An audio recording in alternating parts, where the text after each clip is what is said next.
Okay, hello. My name is Annalisa Sklar, and I am the librarian for political science here at UC San Diego. Usually I'm in Geisel, but right now we are still all remote, probably through the end of the year.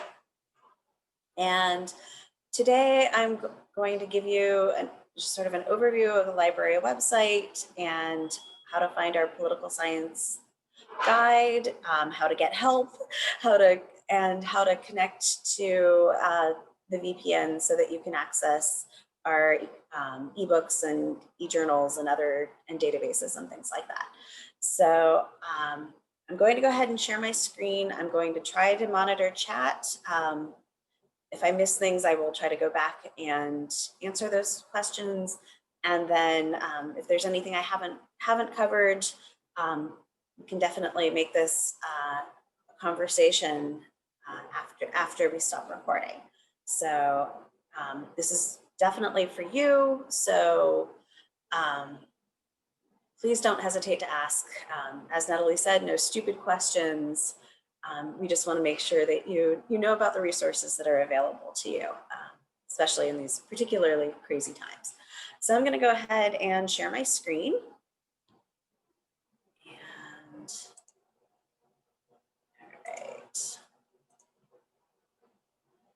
all right.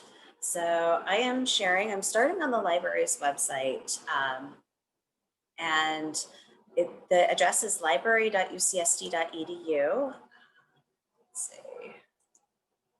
I will throw that in the chat just so you have it. Okay. And so this is sort of our home base. This is where you can do everything. So the search box here is where you search the library catalog, which right now is just, it's books, it's maps, films, some data sets, audio recordings. It will tell, the one thing it doesn't have is article search right now. So it'll tell you whether or not we own a journal, but it won't tell you what's inside it. But we have a whole bunch of other tools for searching articles. And we are in the process of a massive upgrade. So by the time fall comes around, we should have a search tool that searches all of those things and articles too. So just to let you know, that is what that is there, and that's a known limitation.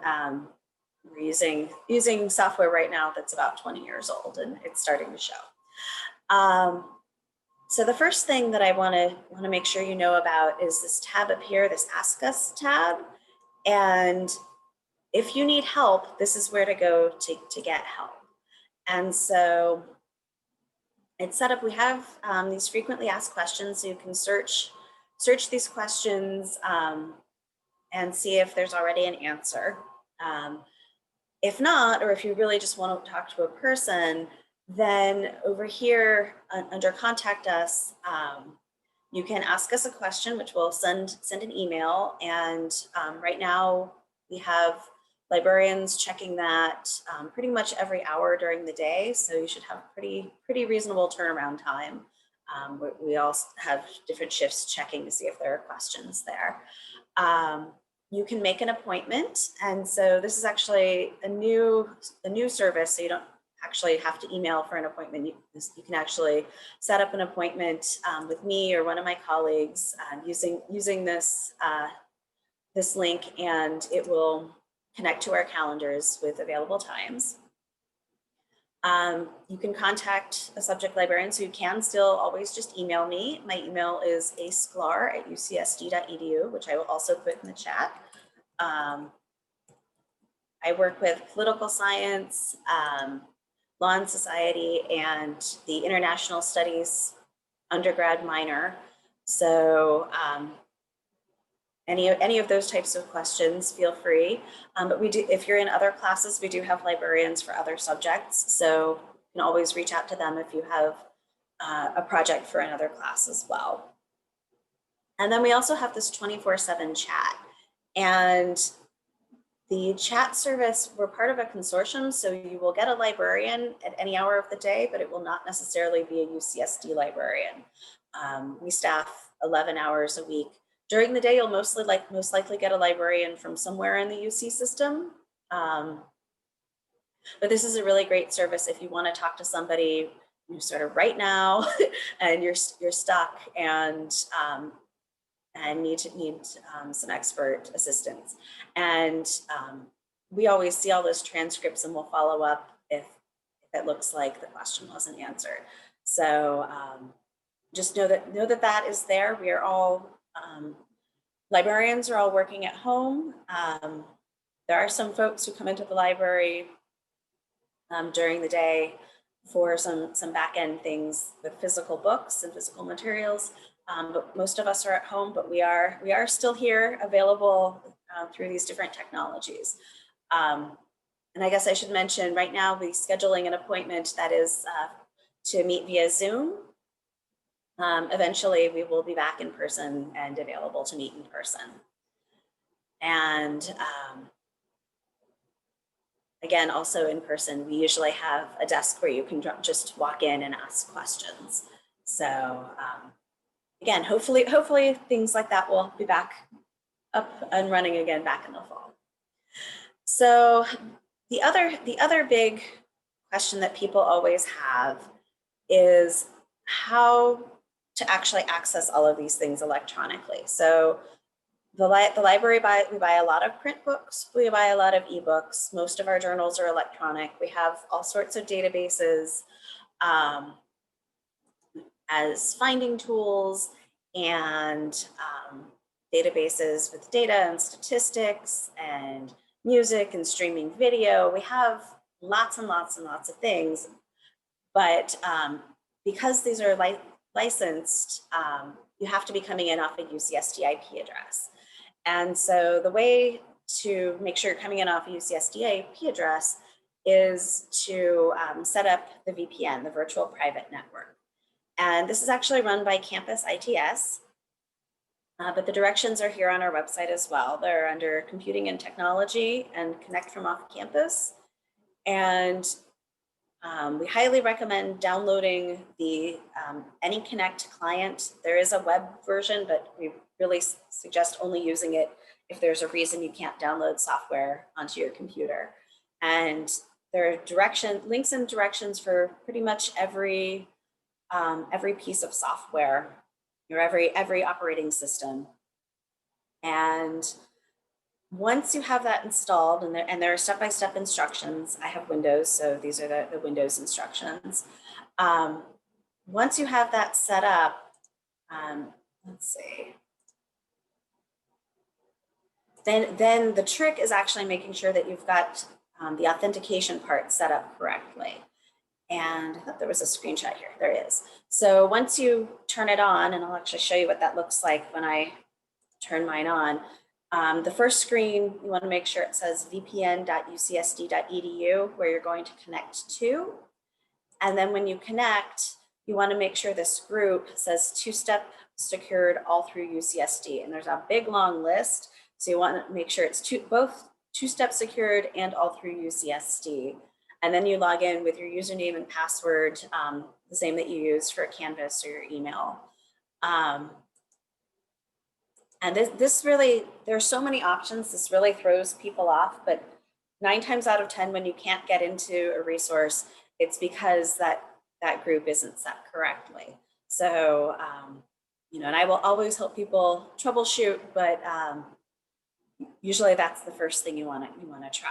So I want to make sure you guys all know about using that. What else do I want to tell you?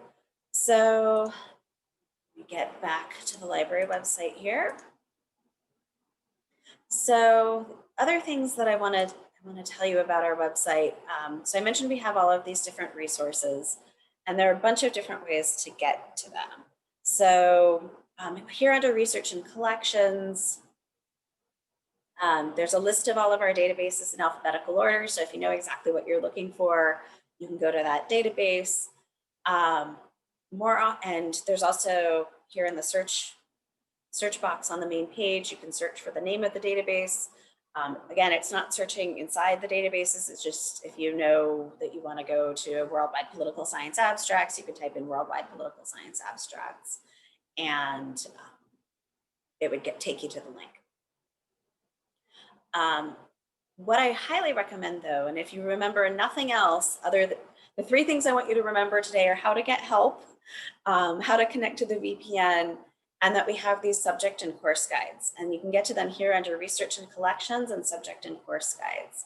And so we've put together websites with resources for pretty much every discipline. So librarians have pulled together the tools that we think are most useful for students and researchers in a discipline. And so we've got a guide for political science, and I mentioned law, international studies.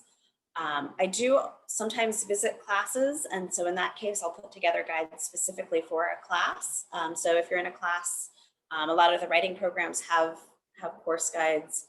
So if you're in one of those courses, you can get to them from the link up here on the right. But otherwise, always look for your discipline, and there should be a general guide. And so I've got this one for political science, with the caveat that I know there are way too many tabs. And, so I know it's a bit messy, and I'm always open to suggestions on how to streamline it without removing things that are valuable. But so I've got this guide here for political science, and it's set up, this main box here is some best bets. So some things that folks tend to ask for. People are always asking for access to newspapers. And so one of the options here is Factiva, which is a database of news content. And we have a special link that will take you to the main, I guess, the main articles from today's New York Times, Wall Street Journal, and Washington Post. And so, it's not NewYorkTimes.com, WallStreetJournal.com, or WashingtonPost.com, but it is that content that people are looking for, and you have unlimited access to that as long as you're on the VPN. Let's see, what else?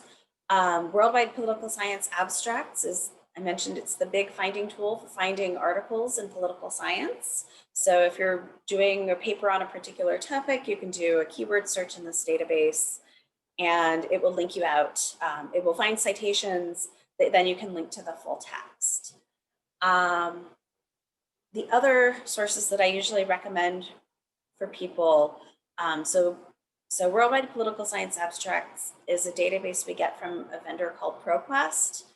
And a lot of the time when you're doing searches or doing research, your topic might be bigger than just political science. So you may also want to look at economics literature, sociology literature, and we have similar databases from ProQuest. And so you can actually search all of those databases at once using this link. And then we have a competitor with other databases. Academic Search Complete's a general one. Business Source Complete, there's an Environment Complete, I think it's called, for environmental studies, both scientific and social sciencey, that's in there. Some area studies databases like the Bibliography of Asian Studies. So basically the same idea, you can search all of those databases. So I mentioned, right now our library website, I don't know, hopefully you can see this as I'm sharing. I mentioned the catalog doesn't search articles, but if you search all the ProQuest and all the EBSCO, it's sort of 2 more steps, but you get, it's sort of the same effect you would have if you could search all in one place. Okay, looking at my notes here. A couple other things that might be particularly interesting to you that I like to promote to students. One is this database called Sage Research Methods. And so I think most of you are probably early in your college careers, but if you are thinking about, if you're going on and you might be doing an independent research project or working with a faculty member or doing an honors project, this is a really cool resource that's filled with reference works and books on how to do research and how to do specific kinds of research. And everything from how to do a literature review to how to plan your project to how to run a qualitative or quantitative analysis. And they're all here, full text. So this is a really useful resource if you're just getting started. So it may not be what you need right now, but just sort of keep it in the back of your mind for when you do get to that point of your college career. Okay. What else do I want to show you? So I've set up the guide so that the things that I think are probably most important to you are all on the front page, but it does also have tabs. So this articles tab links out to more of these databases. I guess one thing that I should mention when you're searching databases, if it doesn't have the full text, you'll often see this UC eLinks button. And UC eLinks is the tool that we have that will link you to the full text. So a lot of the time, we might have full text in another database like JSTOR, or we might have full text, more often than not, we have full text directly from the publisher on their website. And so UC eLinks will link you out to where the full text is if we have it. And we buy most of our content online now, so we should. I always tell people it's Murphy's Law that the one article that you want, you won't have, but we do spend about $10 million a year on collections, and most of that is on electronic collections, e-journals and ebooks. So we have a lot, and if for some reason we don't have it, UC eLinks is the tool where you can then request a scan of an article through interlibrary loan. So there's a button there that says request this from the library, and you enter in your library card number, which is the barcode on the back of your ID. And I believe it's also available in the UCSD app. If you get to that point and you don't have a barcode, let me know and I will figure that out. You can also turn on UC eLinks in Google Scholar if you like looking in Google Scholar for articles. So if you go to Google Scholar, it's here under your settings, and let's see, and then library links, and then you type in University of California, San Diego, UC eLinks, and then when you search, it will either give you, it won't give you the button, but it will give you a link that says UC eLinks. And again, to connect to the full text, you do need to be connected to the VPN. Okay, so I sort of glossed over this, but right now our online catalog is called Roger. Go back to the library homepage, and it's this box, or you might get a link that looks like this. It's named after Roger Revelle, so that's why his picture is there. And this is where, as I said, you search for books. If it's an ebook, it will give you a link. If it's a physical item, it will give you a call number. Also films, videos, maps, all those sorts of things. Right now, if you are in San Diego, you can request, there's a request button when you search, and you can have books pulled for you and held for you at the curbside pickup location in the Osler structure. If you're not in San Diego, right now, you're probably stuck with ebooks, but that is an option. That said, we currently have, I don't even know where the best link to this is. We currently have a service called HathiTrust Emergency, what is it? HathiTrust Emergency Temporary Access Service, ETAS. And so what HathiTrust is, we are one of the libraries who's had collections scanned by Google Books, and HathiTrust is where the libraries who are part of this program have put all of our scans. And normally you only have access to materials that are out of copyright. So that's usually things before 1925 and government documents. But because we're in an emergency situation and the library is closed, you actually can get any scan that is the equivalent of a book that we have in our collection. And so I'm going to go back to my guide because I made a link there and I realize I don't know where we actually put the link. You can search in Roger and then it will link out to HathiTrust also. But if you want to search it directly, there's a link here on my guide, and it's the elephant. And there's a link to search HathiTrust. One sort of interesting thing about HathiTrust is that you do have to log in, choose your institution, and log in with your single sign-on. Again, the same thing you use to log into Canvas to access these books. And I will warn you, these are scans. You can't download them. You have to read them on the screen.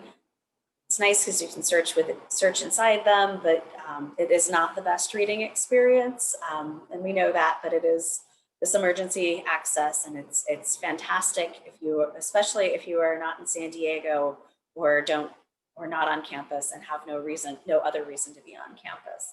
So I want to make sure that you know about this service because it's awesome right now, even if it is a little bit limited. Let's see. And then one other thing that I wanted to tell you about that just sort of goes hand in hand with the physical books is you can also borrow physical books from libraries beyond UC San Diego. One of the options is Circuit. So if you do a search in Roger or directly in Circuit, these are San Diego area libraries. So we can have books shipped over up to UCSD from the public library, San Diego State, University of San Diego, and the county public library. So both the county and the city libraries. So this really expands what's available to you, especially as political science students. You might, we don't have a law library, but there may be legal publications that are interesting to you, and USD does have a law library. And you can also use this if our copies are checked out. So there's Circuit, and then there's also Melville, also known as WorldCat. And Melville is where you can request books from the UC system, so any of the 10 UC campuses. And also we use it for broader interlibrary loan for books. So we do scans if it's just an article or a book chapter, but it'll be the whole book if you want to request a whole book. So these are up and running. I think Circuit is up and running. Melville is up and running, but slow. I think interlibrary loan is up and running. All of this is very slow right now because we are not, very few of us are physically in the library, and most of the libraries that we work with are in a similar state around the country. So there is that caveat, but hopefully, again, by fall, hopefully before you graduate, we will all be back on campus and this will be up and running again. All right. So I've talked a lot. Just sort of looking at my notes to make sure I hit the high points here. I think that's really the big overview that I wanted to give folks. A couple other things, other services that we have that I think are particularly useful for political science students. Maybe now, definitely farther along in your college careers. So in addition to having all of our subject librarians, we also have a data science librarian and a GIS librarian. And so if you're doing projects that require data analysis, we do have these experts. We also have a data and GIS lab that is physically located in the library. It's not super big, it's 5 computers. Normally when we're open, we have student assistants who can provide sort of basic getting started advice and troubleshooting and things like that. And then, as I said, we have these librarians. We are providing remote access to the lab. So if you need access to the software, let me know and we can actually get you set up so that you can schedule a time to log into those computers and do data analysis. So we've got specialized software, Stata, SPSS, SAS, ArcGIS. We have a financial data acquisition tool that is only available in the lab called DataStream. So I've used the lab to access that a few times. But this is a really great sort of hidden resource. And again, if you're going on to do an honors thesis or some other independent study project or independent research, these are resources that might be really useful to you. And so more and more of these things you can do on your own laptop. The campus, by the way, does have a campus-wide subscription to ArcGIS. So if you have a PC, you can download a 1-year educational license for your own machine.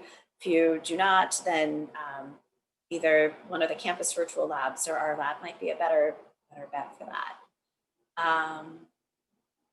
So we have these librarians. We also do have a digital media lab that unfortunately is closed right now, but does offer 3D printing and help with 3D visualization, as well as basic audiovisual media editing tools. That does not currently have remote access, but we will be reopening. I do also want to mention that we have a MAPS librarian as well as a GIS librarian, and we have a US government information librarian as well. I'm actually the International Governmental Organizations librarian as well, and we have a California government information librarian also. He's also the MAPS librarian. And we do have large collections of federal, California, San Diego, and some international UN type documents as well. So we do have collections of those both in print and electronically. So I know those are often very exciting to political science students. So we do have those. Again, you can find them in Roger and some of the databases on the Poli-Sci Guide. There is also a very extensive US government information guide. My colleague just actually did a new one this morning, pulling together resources on the riot at the Capitol, and she has one for the previous impeachment and is expecting to do one for the upcoming impeachment as well. So we have a lot of these types of resources if you're interested. So, okay, I have talked a lot. I haven't seen anything come in through chat. I'm going to stop sharing. Well, for the moment, I'm going to stop sharing my screen, but I can share it again. Do folks have any questions? Oops, did not stop sharing. Do folks have any questions? I just spewed at you for half an hour.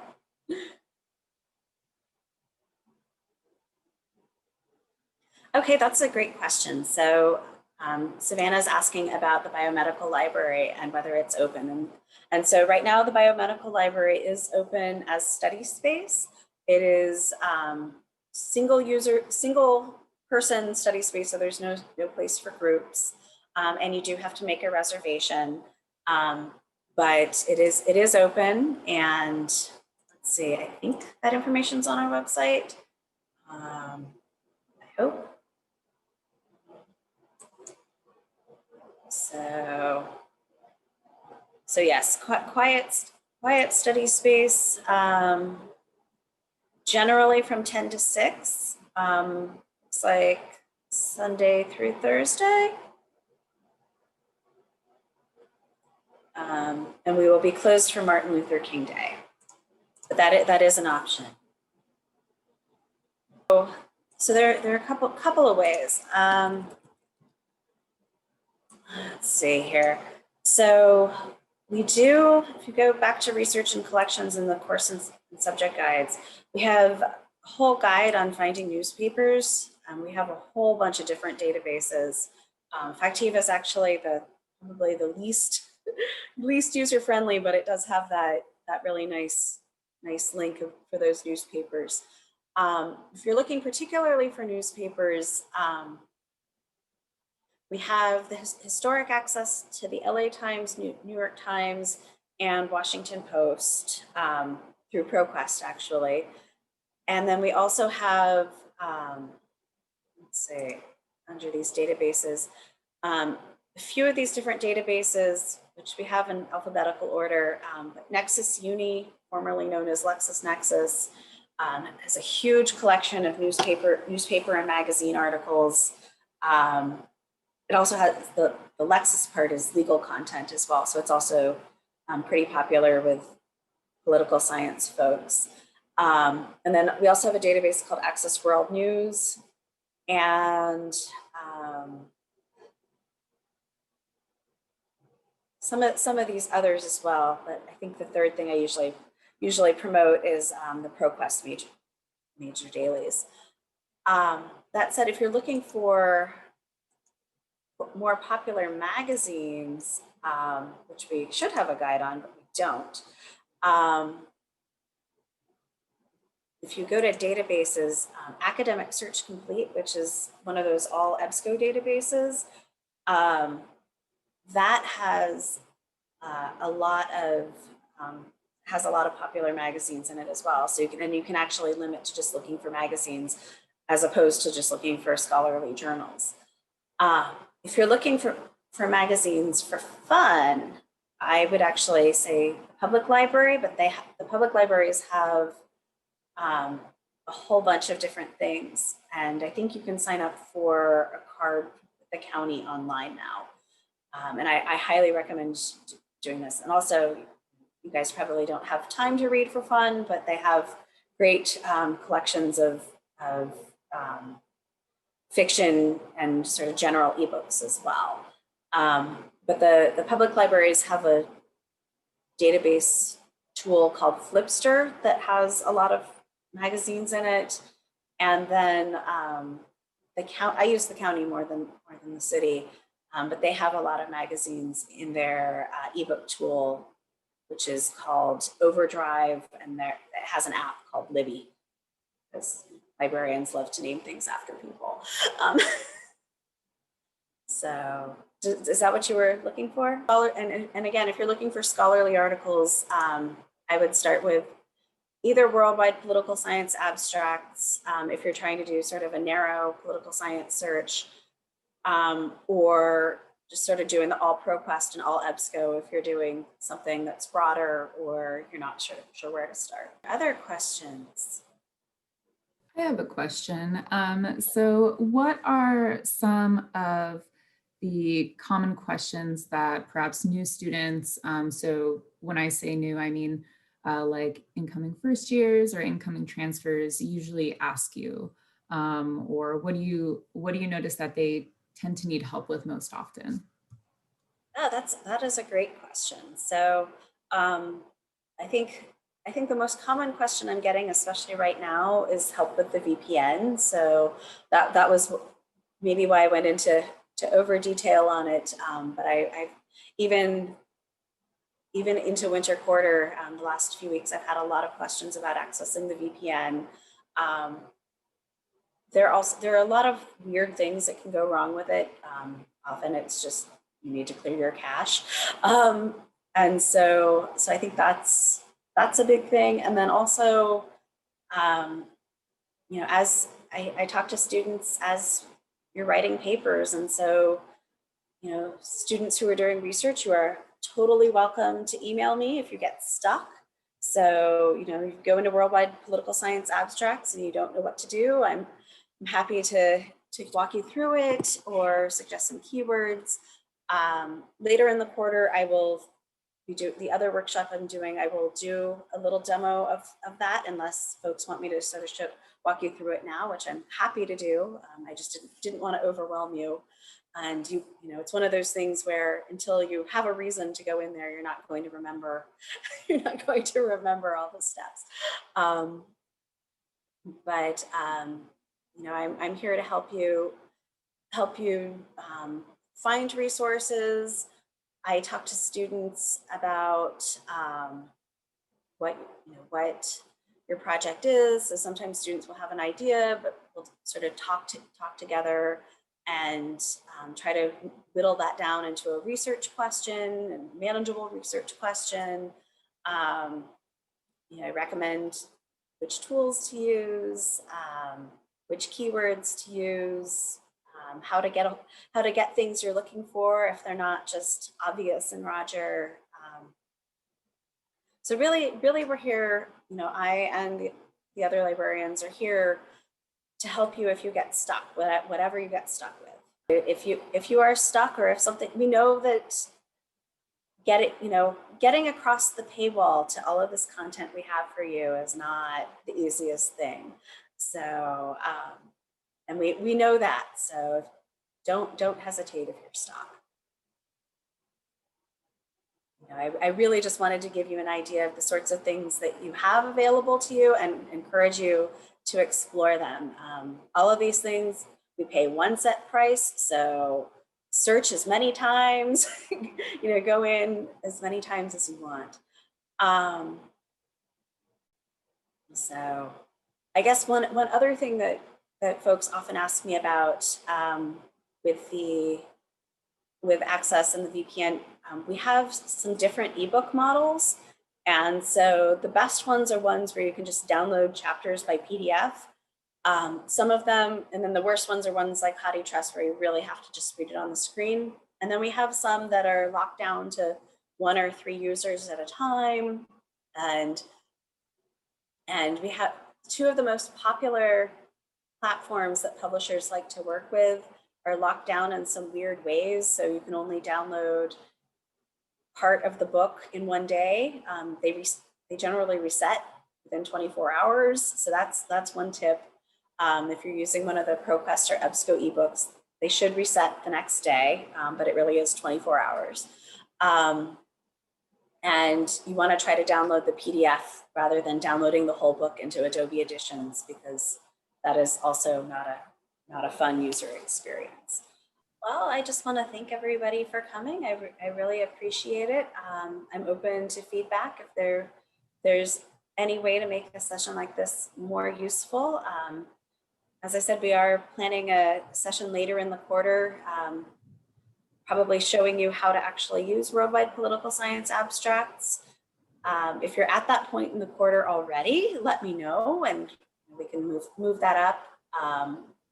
Or I can just meet with you one-on-one, but don't hesitate to reach out. We are here. It may not be in Geisel, but we are here, and we're here to help, and things are chugging along. So I know this is a really, really weird quarter, and I know you're all probably really sick of Zoom. So thank you for coming today. I do appreciate it. I'm glad to see you all.